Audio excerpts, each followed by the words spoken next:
بسم اللہ الرحمن الرحیم، اللہم صلی علی محمد و آل محمد۔ میں ہوں حکیم سے زین الحسن کاظمی۔ آج میں آپ کو بتاؤں گا ایک بہت ہی امپورٹنٹ ٹاپک ہے کہ انسان کا مزاج جو ہے کیسے جانا جائے۔ اکثر لوگ شکایت کرتے ہیں کہ ان کو یہ مسئلہ ہے، وہ مختلف مسائل ہے، بواسیر کا مسئلہ ہے، گھٹنوں کا درد کا مسئلہ ہے، اور بہت سارا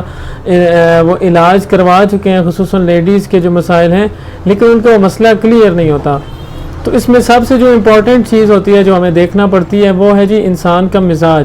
انسان کے جسم میں ہمیں سب سے پہلے یہ جاننا بہت ضروری ہے کہ اس کے جسم میں گرمی کی زیادتی ہے،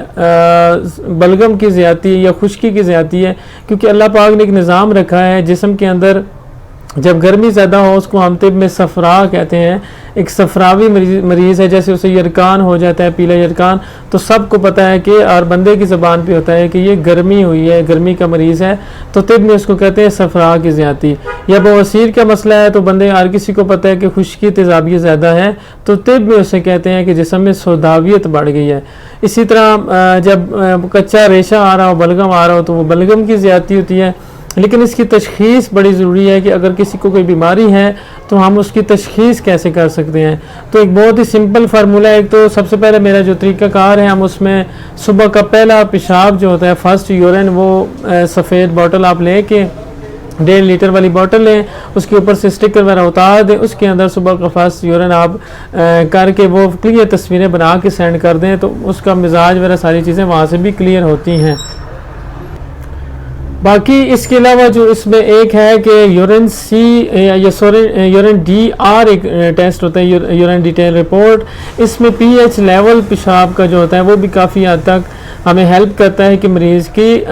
اس کا کیا حالات ہے جسم میں، اس کے اگر کوئی اس کے معدے میں جلن ہو رہی ہے تو وہ کیا تیزابیت کی وجہ سے ہو رہی ہے یا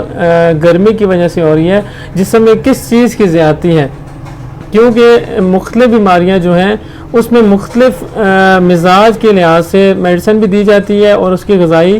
ڈائٹ پلان بھی دیا جاتا ہے۔ تو پی ایچ ویلیو ہم دیکھتے ہیں، اس میں مختلف اس کی ویلیوز آتی ہیں۔ مردوں کی عموماً عام روٹین میں پی ایچ 6 آ رہی ہوتی ہے جو تیزابیت ایسیڈیٹی کو شو کر رہی ہوتی ہے۔ تو یہ urine D R report simple ایک ٹیسٹ ہے، وہ آپ کرا کے مجھے سینڈ کر سکتے ہیں تو میں آپ کو بتا سکتا ہوں، اور صبح کا فرسٹ یورین ساتھ سینڈ کریں تو میں آپ کو بتا سکتا ہوں کہ آپ کے جسم میں کس چیز کی زیادتی ہے، کس وجہ سے آپ کا یہ مسئلہ ہو رہا ہے۔ دوسرا یہ ہے کہ پی ایچ اگر 5 میں آ رہی ہو تو اس میں ایسیڈیٹی تو ہوتی ہے، لیکن اس میں ساتھ جسم میں حرارت بھی کی زیادتی ہوتی ہے، جسم میں گرمی کی وجہ سے مسائل آ رہے ہوتے ہیں۔ تو اس طرح پی ایچ 7 ہو جائے، 7 سے اوپر ہو جائے تو یورین جو ہے وہ الکلائن ہو جاتا ہے، بلغمی مزاج اس میں ہو جاتا ہے، جو کہ بہت کم ہوتا ہے عام روٹین میں، کیونکہ ہماری غذائیں اس طرح کی ہیں، ہم زیادہ تر گرم خشک اور اس طرح کی چیزیں کھا رہے ہوتے ہیں، تو زیادہ تر پی ایچ یا 6 آتی ہے یا 5.5 یا 6.5 اس طرح کی روٹین میں آ رہی ہوتی ہے۔ تو سب سے بہترین حل ہے، اگر دنیا کا آپ مہنگا سے مہنگا نسخہ، مہنگی سے مہنگی دوائی آپ کسی کو دے دیں، لیکن آپ کو جب تک اس کے مزاج کا نہیں پتا کہ مریض کو اگر معدے میں جلن ہو رہی ہے، تو آپ یہاں پہ سمجھنے کی یہ ضرورت ہے کہ اللہ پاک نے ایک معدے کے لیے ایک اجوائن نہیں پیدا کی، سونف بھی پیدا کی ہے، ادرک بھی استعمال ہوتی ہے، کالی مرچ استعمال ہوتی ہے، سفید زیرہ استعمال ہوتا ہے، کالی مرچ استعمال ہوتی ہے، یعنی ایک معدے کے لیے مختلف بیماریاں استعمال۔ تو یہ اللہ پاک کا ایک نظام تھا کہ اللہ نے صرف ایک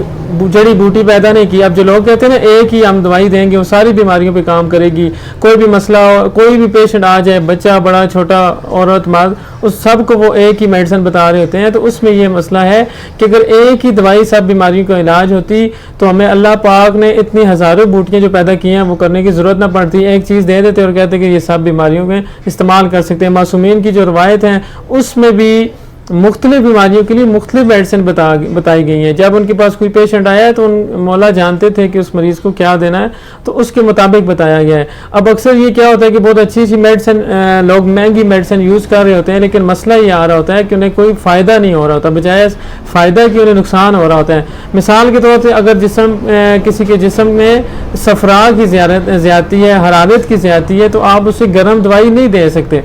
ٹھیک ہے۔ آپ کو یہ دیکھنا پڑے گا کہ گرمی کا علاج ہمیشہ سے سردی ہے، ٹھنڈی دوائی ہے۔ جیسے پیلے یرکان والے مریض کو آپ اجوائن نہیں دیتے، آپ اس کو سونف اور سبز الائچی دیتے ہیں۔ ٹھنڈی اگر اس معدے کا مسئلہ آ رہا ہو تو املی یا بخارا وغیرہ دیتے ہیں، بھگو کے پینے کے لیے ٹھنڈی دوائی دیتے ہیں۔ اسی طرح کسی کا بی پی لو ہو رہا ہو تو پھر آپ وہاں پہ اسے لسی یا سبز الائچی اور ٹھنڈی چیزیں نہیں دیتے، وہاں پہ اس کو آپ دودھ پتی یا گرم دوائی یا گرم مختلف انجیکشن وغیرہ ایسی چیزیں دی جاتی ہیں کہ اس کا بی پی نارمل ہو۔ اگر بی پی بہت زیادہ ہائی ہو رہا ہو تو آپ اس کو اجوائن یا دارچینی لونگ وغیرہ اس طرح کی چیزیں نہیں دے سکتے۔ تو یہ بہت امپورٹنٹ ٹاپک ہے، سب سے زیادہ ضروری ہے کہ مزاج کو آپ کو سمجھنا پڑے گا۔ آپ کسی بھی قسم کی دوائی یوز کریں گے، اگر آپ کے مزاج کے موافق نہیں آئے گی تو آپ کو بجائے فائدے کے وہ نقصان دے گی۔ میرا یہ مقصد تھا آپ کو بتانا، آپ کوئی بھی پیشنٹ مجھ سے کانٹیکٹ کر سکتا ہے اپنے مزاج جاننے کے لیے، مزاج کے مطابق کون سی غذا کھانی چاہیے جاننے کے لیے، اور اس کے مطابق دوائی کے لیے بھی کانٹیکٹ کر سکتے ہیں۔ والسلام علیکم ورحمۃ اللہ، شکریہ۔